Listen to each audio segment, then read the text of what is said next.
Hey guys, welcome back to the channel. Thank you for being here. My name is Andrew, coming to you from beautiful Costa Rica. Today's topic is going to be the flavor of the month. Think about that for a minute.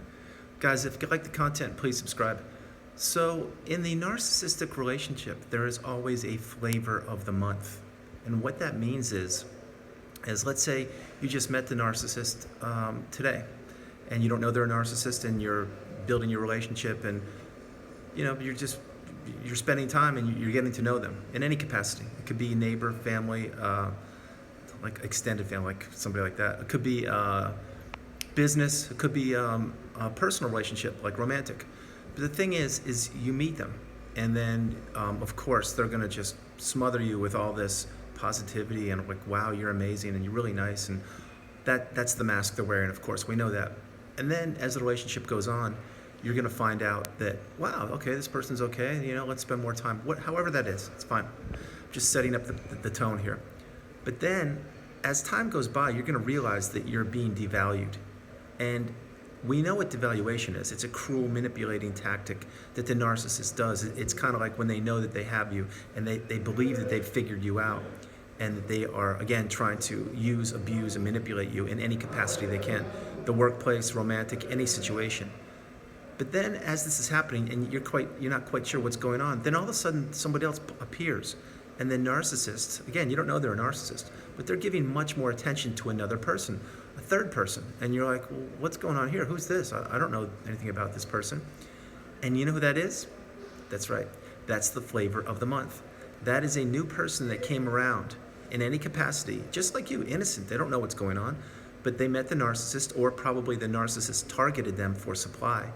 And then, lo and behold, that person is let's just say they're in the love bomb stage. It doesn't have to be romantic, but they're being smothered with attention and accolades and all that kind of stuff. And what's happening now is you have now taken a back seat to this new person, or you could say the new supply, however you want to say it. But the point is, basically, that is a flavor of the month. And this will continue on and on and on. It doesn't stop. If you're in a relationship with a narcissist, or you were in one, you know exactly what I'm talking about. You see, you were put up high on the pedestal for a long time, a real long time. And what you did is you fought and tried to get yourself back up on that pedestal. This is after the love bomb stage, or after the beginning of the relationship. And you could never quite get yourself back up there. And guys, this happens in business all the time.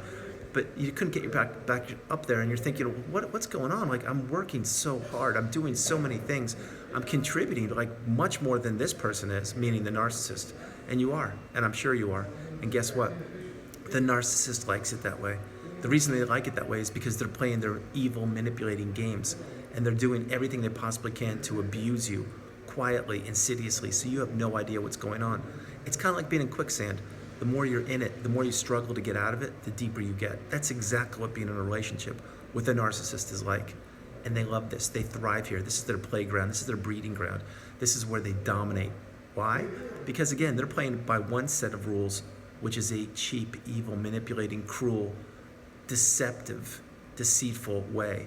And you aren't. You're a kind, loving human being. And what you're doing is you're just thinking everyone's nice and everyone's contributing the same way and everyone's going for the same goals. Not so fast. That's not how it is with a narcissist. So the flavor of the month, you're going to realize that this person, let's say it's business, and there's a new hire that came in, a couple months, like you were hired, and then a couple months later a new person came in. And all of a sudden, all the praises are being sung for that person, how they do no wrong, and they're incredible, they're punctual, they dress impeccably, they do the best work, they stay late, they contribute, they don't complain, they don't do anything. And you're like, wait a minute, like, I do all that and so much more, but yet I'm not getting the credit anymore. These things happen, guys. That's the flavor of the month. It's how the narcissist uses. It's actually, if you really think about it, it's very possible. It's the very inception, the early steps of triangulation. Yes, because the new person's getting all the attention, and you want the attention. You want to be the number one, and all the things you built up with this person, which is the narcissist, that are now being slowly chipped away and taken away from you. And you're fighting, just like being in quicksand. Like I said, you're doing anything you possibly can. Maybe in the workplace, you're staying even later than the new supplier, the new person. And you're like, well, I'm going to beat them. But you know what? It's a race you can't win, because the more you give and the more you contribute, the less the narcissist cares. And also, keep this in mind, there's going to be another new supply, a third person, which means you're going to take a back seat. the flavor of the month takes a back seat again. But of course, they're a little bit in front of you because they're more recent. And then here comes the next flavor of the month. This continues on and on and on. And it will continue virtually for the length of the relationship until A, you figure it out and you stop it and you move forward and you don't give the narcissist your time, your energy, your money, your love, your efforts, or whatever, or your work. Or B, you just leave the situation all together and you say, I'm done, goodbye, I don't need this.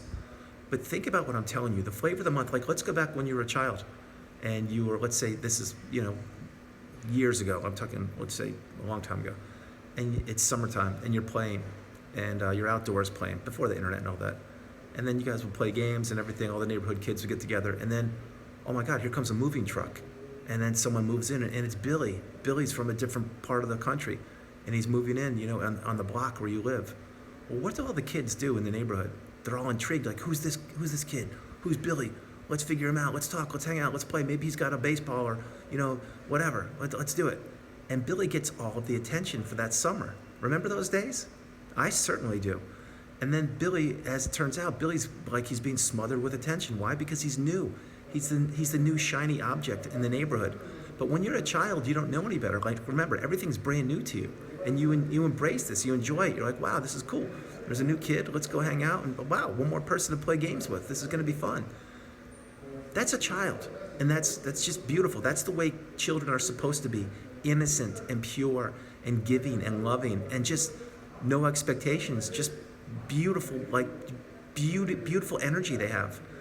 Now, fast forward to the narcissist. The narcissist sees things the exact same way, but there's no innocence, there's no purity, there's no kindness, compassion, or love. What it is, wow, here's Billy in the workplace, let's say. Wow, here's Billy, just moved in. He's got the cubicle. Let's abuse him. Let's figure out how he ticks. Maybe take him to lunch a few times. Understand the inner workings of him and his background. Use this against him later. Get him to work, basically do my work for me, or get him to contribute more and more, and I will get everything possible out of this person. While he is working as hard as he possibly can, what am I gonna do? That's right. I'm gonna devalue him slowly. Slowly my time will not be there for him. Slowly I will not give him credit for doing jobs. Slowly I will take the credit from him, and slowly I will devalue him the whole time so I can get more out of him. Keep him spinning on that hamster wheel, and then along will come a new employee, and that person I will rinse, wash, and repeat. This is exactly how it happens with the narcissist. And the sooner that we all understand that the narcissist has one intention and only one intention, which is to use, abuse, manipulate, and destroy you, the better off we're gonna be. Guys, this is no more prevalent in the workplace, in romantic relationships, and anything. So let's since we're talking about that, let's go to the romantic relationship.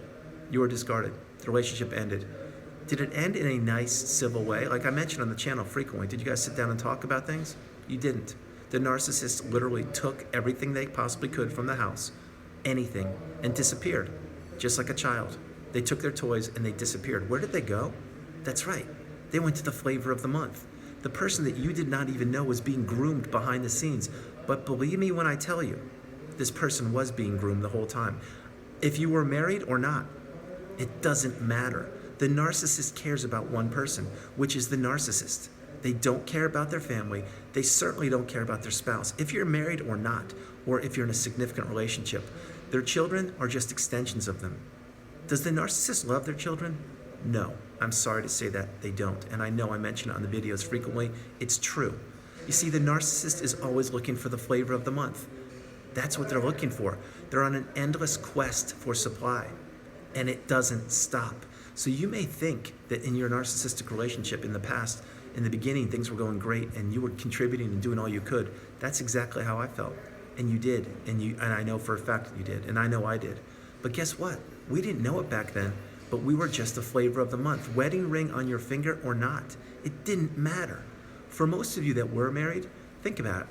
Once those wedding vows were done, were you devalued pretty soon afterwards?